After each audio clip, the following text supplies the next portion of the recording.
understand what we are talking about here, we have to define the things that we are talking about. We have to define the things that we are talking about. And it's so important to understand and why we are talking about mental health. Now, WHO, World Health Organization, did a study some years ago, and it showed that 1 in 4, one in what?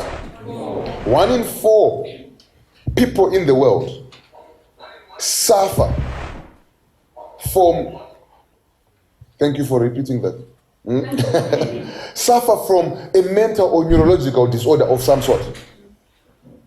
And so, now some of you are now counting 1, 2, 3, 4. You okay? So, mental problems are so common. They are so common. In fact, over 500 million people suffer from this every year.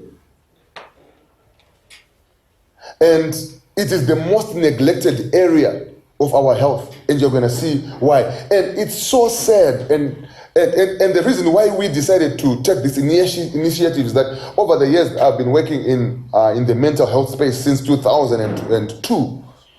I have seen some disappointing stories. One of the disappointing stories happened so close to me.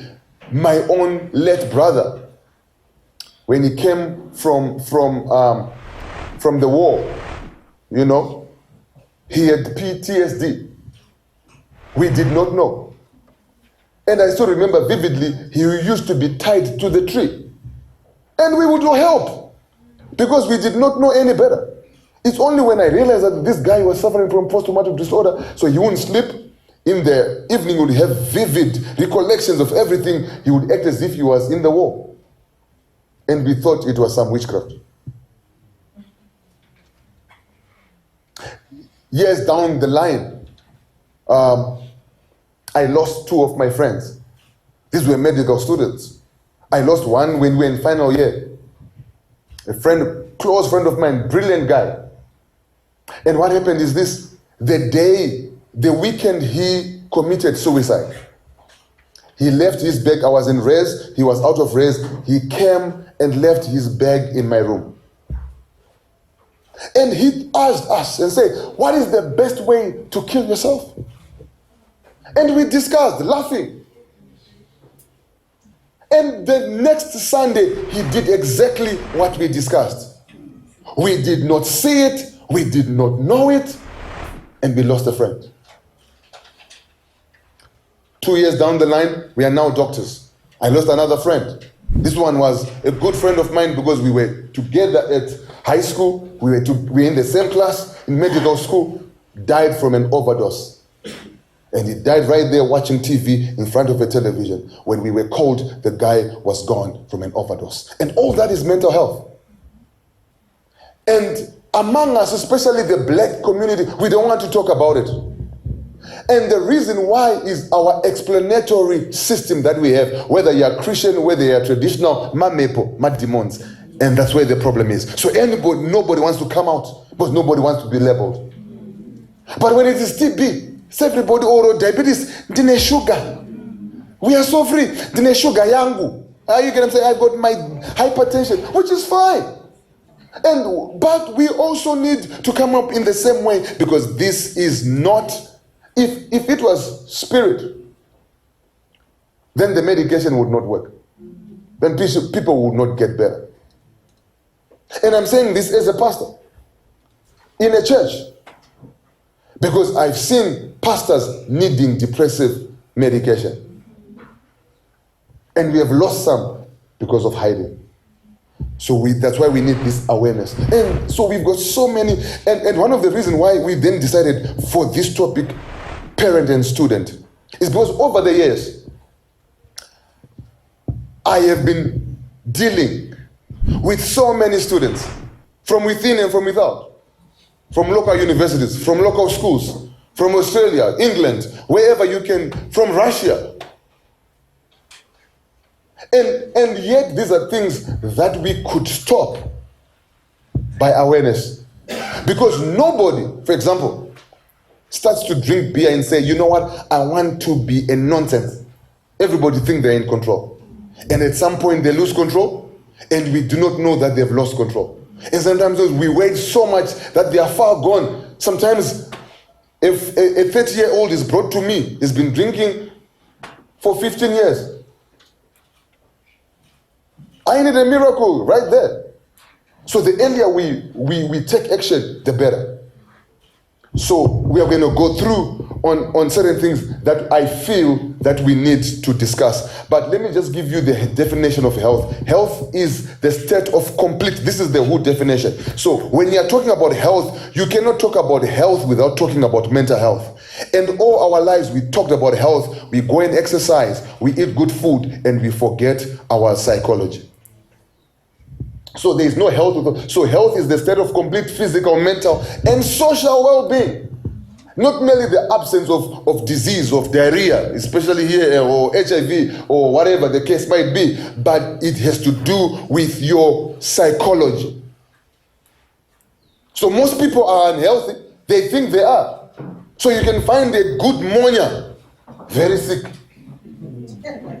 You understand what I'm saying? So we need to understand that. And so what is mental health? Mental health is a state of well-being in which an individual realizes their own potential and can cope with normal stresses of life. Now, that's very key, with normal. Because there are some stresses which are not normal.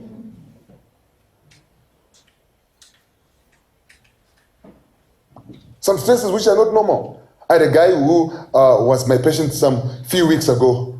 He was in a hotel. And when he was in a hotel, somebody broke into the hotel. And immediately he went into a panic attack. So he was so scared now. And could not, when I went to see him, he was under the bed. A grown man. Because he experienced some traumatic event. And nobody knew what to do. So that they can contribute and to life very easily. And so what you need to understand that poor mental health is contributing to most of your physical conditions, your hypertension, your diabetes, your heart attacks, your back aches, your headaches. Most of the headaches are tension headaches. So you take paracetamol, it doesn't work. You take Stopen, you take 20 Stopen. I had somebody who was now using 30 Stopen, the green ones. And still the headache was going until we realized that it was tension headache. So you move from one 24-hour to the other, getting injected for something. So yet it's just psychological. And we've got physiological things that we're going to be talking about. So we want to improve your mental health by promoting total well-being. We also want to say, let's start to talk about it. Let's break the stigma. Let's break the barrier. And this barrier is not going to be broken until you and me start to talk about how we feel.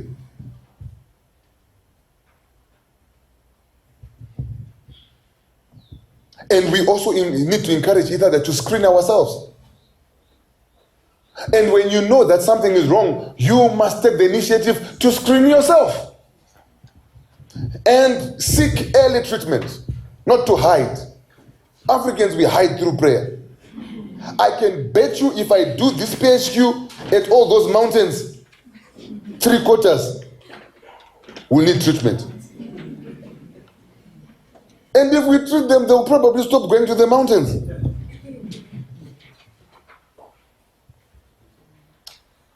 So here we are. Let me just thank you for coming. Let's start with this first topic that we're going to talk about, that we see in students. Will I have access to your notes? No. You're going to have access to the video though. Yes.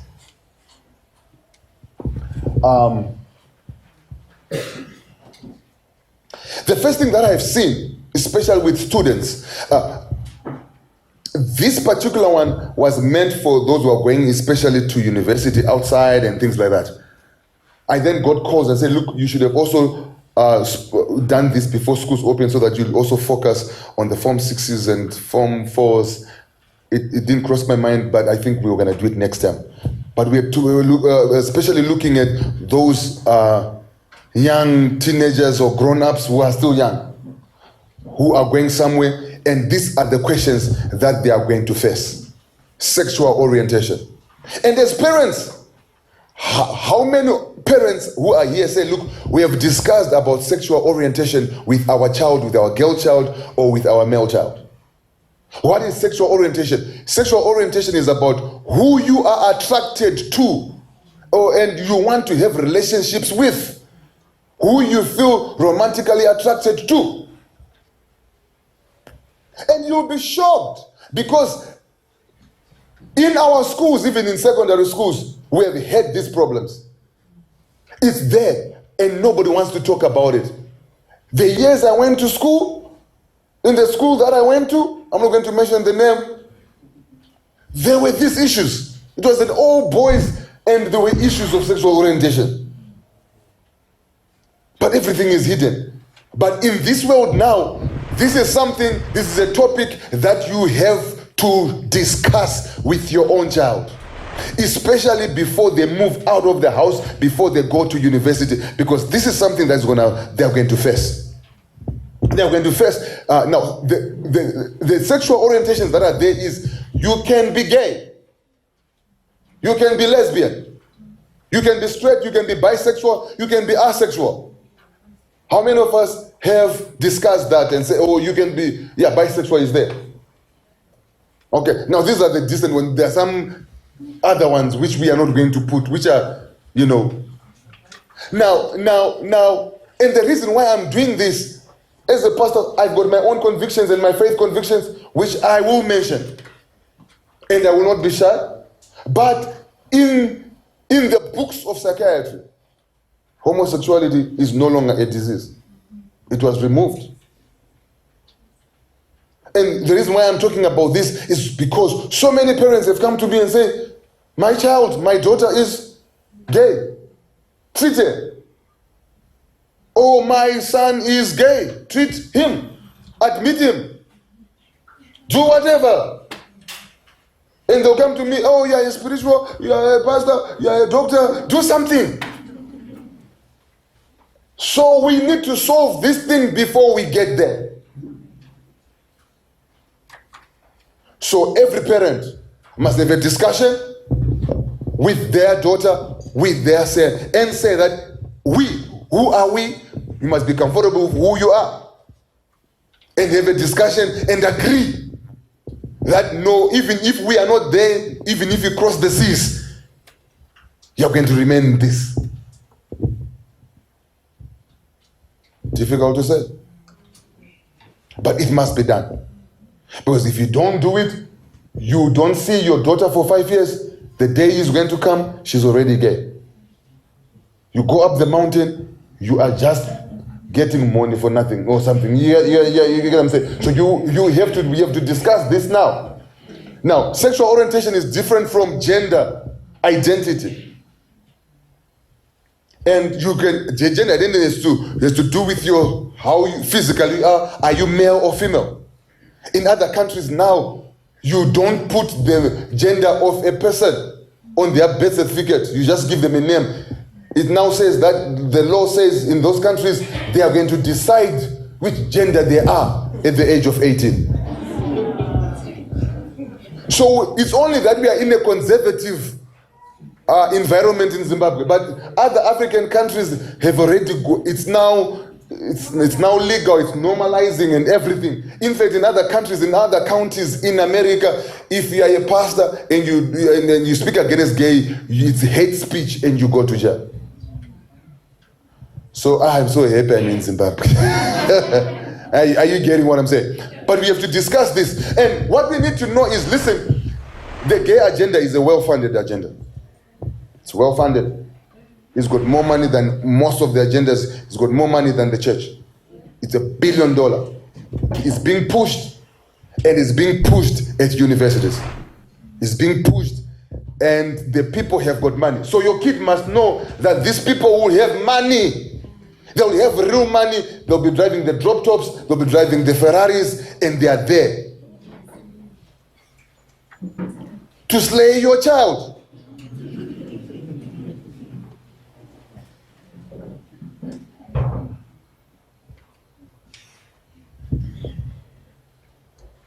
And it's growing very fast in Africa. We saw what happened in Zambia. It actually turned into an international scene because Zambia said, we are not going to support gay. And it was a problem. Zimbabwe still has that stance, but we know that there are gays here. Yeah. I've treated gays. So you need to have that discussion with your child, with your daughter. Who are you? Some facts on that. In the United States, in Zimbabwe, we don't have any facts. In America, 11% of the people have got some same-sex attraction. 8 have reported to have engaged in some same-sex, some for experiment. 3.5 remain gay. So what it says that what you feel might not be who you are. So you then need to have that discussion. This discussion is so important to anybody who is leaving this country, to anybody who's going to university where you are not. You need to sit down and agree. Like Joshua said, since we are in the church, as for me and my house, we will be straight. Okay, I will leave it there because this one is the Pandora's box. I said I should just bring it, but it's key. And I'm saying that do not be shy to speak about sexual orientation to your daughter or to your son. Bring them, sit them down, shut the TV, take the phones and say, what are you? Ask them. Urichi, unodachi. Yeah.